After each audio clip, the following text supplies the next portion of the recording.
Great. So good afternoon, everybody. Welcome again to the Lexdech series on IP protection. We're really pleased to have with us today Mohan from Avacote. And Robin will introduce himself in a minute. We believe there's a lot of synergy between Avacote and what Lexdech do. In summary, we're both helping professional service firms mitigate the risk of cyber theft. Lexdech are offering specific online checking services to identify whether the bad guys are registering or using trademarks online, for example. And at Avacote, you've got services designed to tackle cyber theft at the heart of the issue, focusing to some extent on the major source of the weakness, which is the human factor. Robin, I'd love if you could just explain a little bit about your background and how you came to launch Avacote. Sure. Well, firstly, let me say thank you, John, Damien, for inviting myself and Avacote to share our message with you today. We're incredibly passionate about getting the word out there about cyber theft and data losses, as well as online fraud. And I agree, there's incredible synergies between the company. And once again, so thank you. So from my own personal perspective, I have a legal background. I've worked at Magic Circle law firms, but practicing law wasn't really for me. So I retrained. I was fortunate enough to get a British Academy scholarship and retrain in IT. And then I came back to law to provide services to law firms. I've run support departments, professional services departments all over EMEA for document management companies, because most law firms, in fact, all law firms and lawyers create documents. So that was an area that I specialized in for many years before actually moving and into software development and starting a legal tech firm, which actually created quite niche software new business inception, the term is called. So when clients, let's say for instance, you want to buy a house, the client would be John and the matter would be your house. So it was very much something called speed to incepting the client so that they could carry on working. So that was pretty much what I did before I did security. And then I got into security, and I've been distributing security software now for many years in the UK, in EMEA, Middle East, as well as the Far East as well. And most recently, I founded Avacote with my business partner, Neil Williams, and we set up a framework called HALT. And our primary goal is to really help law firms, professional services companies protect themselves from insider theft, online fraud, data loss, and most importantly, I think it's fundamental to any kind of professional services company is their credibility and reputation. So that's very much my focus at the moment. Damien. That's great. So maybe you could tell us a little bit about how your service helps people. Sure. So when I was talking to my business partner Neil about setting up Avacote, it was actually pre-lockdown, and we thought about doing something called an MSP, a managed service provider, but MSSP with security involved, and using very much technology as the fundamental piece. But we kept on coming back to the point that hackers aren't just attacking technology. Hackers are now taking, even though they still do attack technology, they very much attack users. So one of the fundamental areas we had to address was adding a layer on top of the tech, which was training. So we spent a lot of time looking at the idea of user training and looking at cyber awareness training and understanding, well, does it work? What does it do? Is it still relevant? And wherever we turned, and we reviewed a lot of the software out there, or the training vendors at the moment, such as KnowBe4 and Wombat with Proofpoint, and all these market leading. And wherever we turned, it just wasn't actually relevant at the moment. It may have been in the past, but what we saw was everything that these training companies were training, everything they were teaching staff to do, was completely redundant now. Hackers have moved on so far, and that gap was becoming this massive chasm between what they were teaching and what what technology that hackers were using. Example being voice cloning. Voice cloning was recently used to defraud a company, actually a CEO at a company, out of $243,000 because he believed he was talking to his on the board. So he wired all the money. So that's just one. The second thing is video cloning. Actually, I'm talking to John at the moment and Damien, but I might not be speaking to you. Technology can't pick it up. Humans can't pick it up. Well, they can, but it's only 65%, which means that 35% or 35 times out of 100, they're going to believe it's real. So, and this is it's just continuing, and that gap is getting wider. So we really started looking at the fundamental reasons, and which is one of the bases behind HALT, which is how we approach the problem of cybersecurity. So I'm a security guy, I'm a software guy, I know I've distributed technology, I love software, and I know how much good it can do. But the problem is, when we saw it, and we used something called, let me take a step back, what we used was something called first principles. Now, I don't know if you've heard of first principles, but first principles is a thinking methodology which is used by physicists like Albert Einstein and now Elon Musk. So Elon Musk uses first principles. He's used it to design the Tesla car, as well as SpaceX, and he's done some phenomenal stuff. So the basics behind it is that you have to question every assumption you have. It's kind of like being with a terrible two. Always asking why this, why that. So you literally have to go deep inside you and question everything. It's incredibly difficult. So that's the thinking we came up with or used to come up with HALT. And we looked at cybersecurity and said, what problem is it trying to solve? And we realized that cybersecurity is trying to stop hackers. And when you look at it and you look back at the internet was always designed for communication and to give universities access to resources to share so they could run their computer programs. Security never, ever came into the mix. But when you've got hackers when the internet's then used for business, it turns into the internet, all these interconnecting networks, people sending wire transfers everywhere, you're going to get hackers, opportunists with their non-conformist mentality, abusing the system. So security is always playing catch up. Every single time it's playing catch up. So trying to stop hackers is incredibly difficult. Near I say impossible.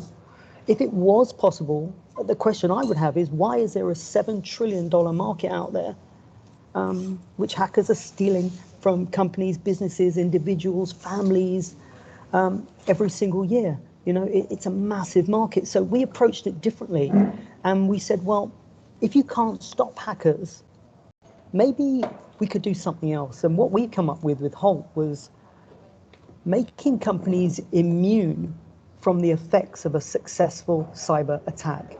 So the problem is, when companies they invest all this money in technology and they still get hacked, their clients sue them, their clients leave them, governments fine them. GDPR fines are 20 million euro or 4% of turnover, whichever is higher.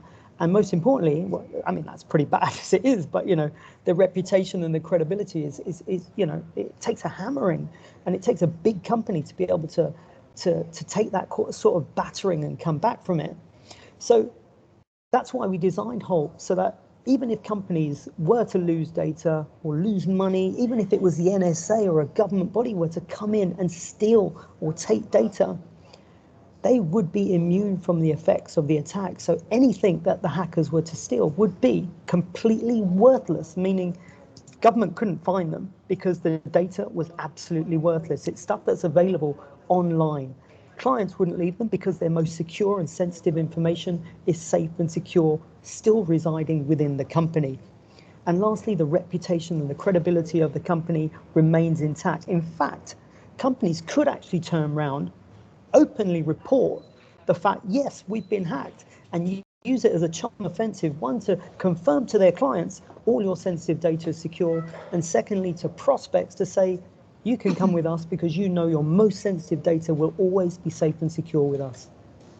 That's very interesting. So I hadn't sort of acknowledged the fact that you are actually somehow moving data to a more secure place, so the hackers can only get access to, I think you said, meaningless data. That's really interesting. Yeah, it's one of the elements of the Halt system, and it's very much a framework, because we're not trying to enforce on customers, do this. You're going to realize that most people you speak to have done something. They may have technology in place. We're all for technology. Technology minimizes risks, and if they've got the right technology in place, keep it, use it. Review it at the end of the subscription term and see if it's still the right technology for you. But yeah, one of the fundamental pieces, John, is ensuring that any data you store is stored in a way that if it is stolen, it's completely worthless. Okay, so what you're saying is that, I mean, do you accept that actually the biggest security risk to any organization is actually the employee or user within that company? Yes and no. So, okay, but yeah. Are you saying that because it's an employee being tricked, that often results in a data breach?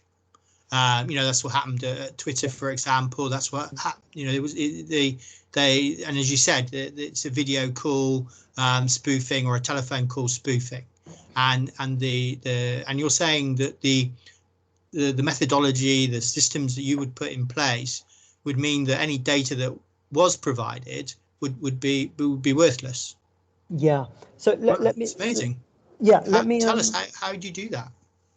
Well, let me give you let me answer both your questions there. So, firstly, I agree with you that in order for a hacker to steal, be it data or be it money from a company, they have to manipulate an employee.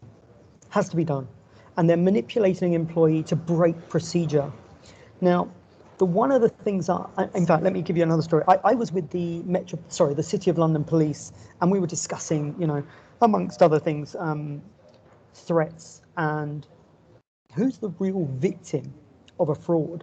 So this policeman, he went on site, and the first question he asked to the person he met was, who was the person who clicked on the email? And everyone turned round and pointed at this lonely person sitting with their head hung in the corner. The policeman walks up to them, puts his hand on their shoulder and says, have you received victim support? Now, it was really telling for me that he did that, because employees get blamed for the loss. Employees get shouted at, they get screamed at, they get fired. But when you look at it with first principles, is it really their fault? Now, even though a load of vendors will be out there and they'll disagree with me here, they'll say your staff, your last line of defense, it's their fault. I disagree. They may have clicked that mail, but the responsibility lies with the firm.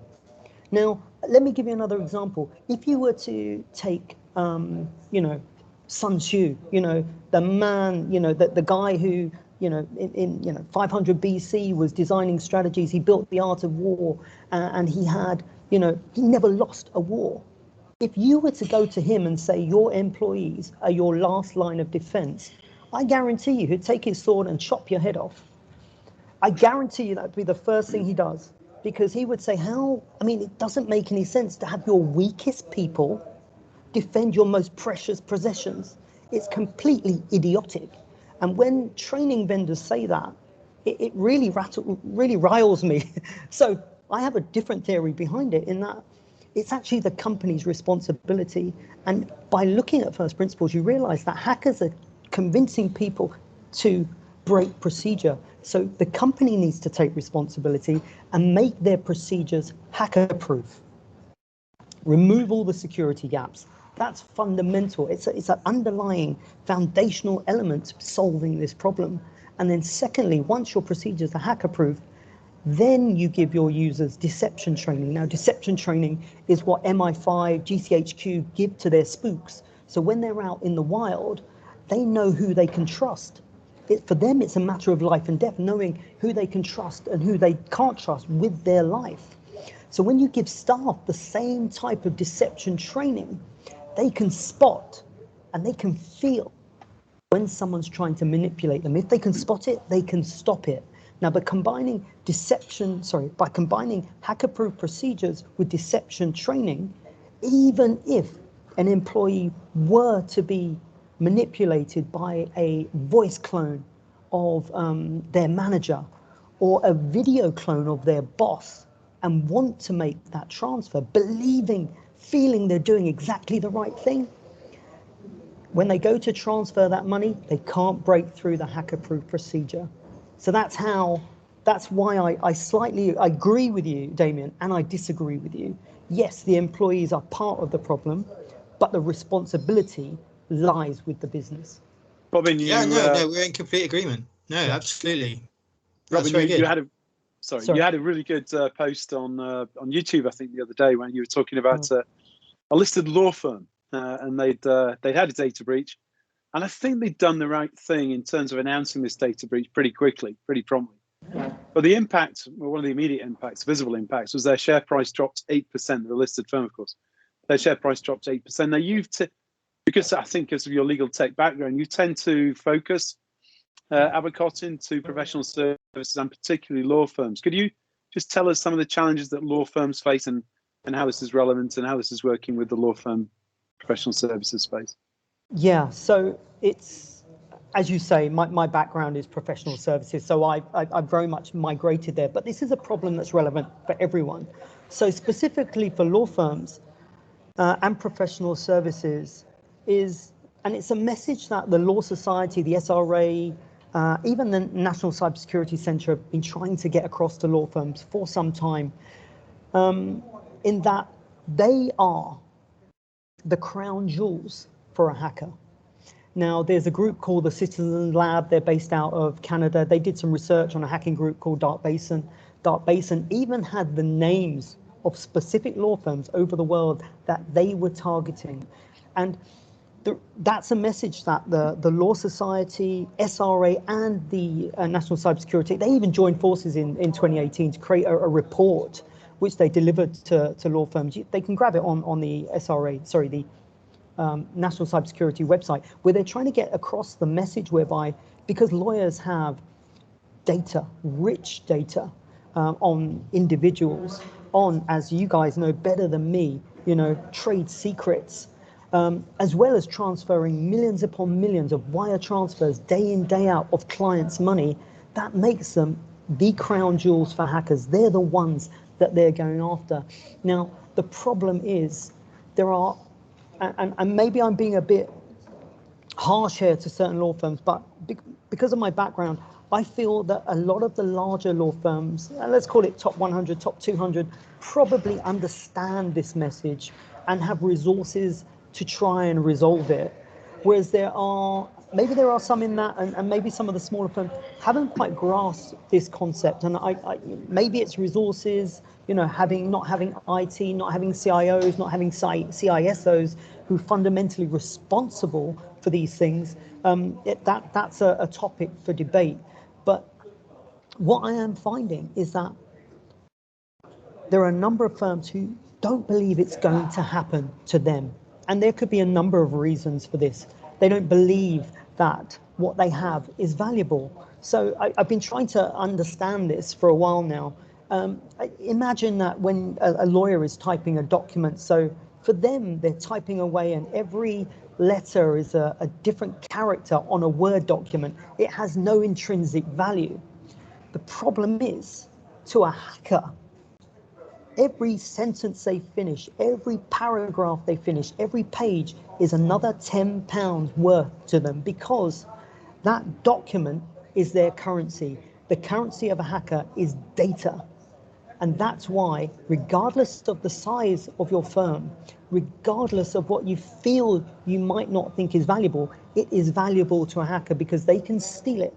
And when they steal it, they can convert it to cryptocurrency, and then it becomes untraceable, and it's gone forever. And once it's gone, when clients find out, you get sued. Just like BA got sued for 2.4 billion, Virgin have been sued. All these clients, group litigations are opening up There's even a new faction of law, a niche lawyer called a data breach lawyer. Just do a search on Google. They've sprouted up out of nowhere. They're replicating faster than rabbits. Have a look. They're one of them.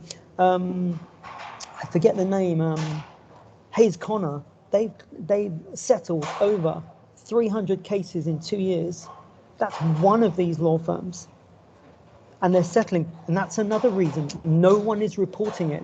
You know, law firms, for instance, you know, even law firms with their regulatory body, you know, being inherently legal, having, you know, ethic officers, etc. 27% of law firms, this is according to the SRA, 27% of law firms don't report when they lose clients' data. So if a lawyer's not doing it with all that regulation, what chance do other companies have of reporting it? It's just not happening. So when people don't think it's going to happen to them, they've got nothing of value, and you compound it with no one, sorry about the noise, and you compound that with no one reporting it, you know, these are the fundamental issues that we are facing. Well, Robin, that's been absolutely fascinating. It does sound like the Chelsea football team's joining you there. I know you're down at the Chelsea training ground today, so that's why I'm wearing blue. We're going to have to leave it there. I know the ladies did well in the FA Cup final at the weekend, but that's been really interesting. So a technological and psychological solution for cyber theft, and specifically focusing on law firms, because law firms are transferring lots of clients' money, particularly in M&A transactions, and hence a substantial opportunity for fraudsters to make hay in that particular space. So we've learned a lot today, and I think that's been really interesting from the general approach to cybersecurity, and from the Lexdech side, of course, from the IP protection side of things. So Damien and I would like to wish you all the best. Thank you very much, and let's stay in touch, because I think what you've got there is really interesting, and it's going to move the whole battle against cyber theft forward quite by some measure. Thank you. Great. Well, thank you.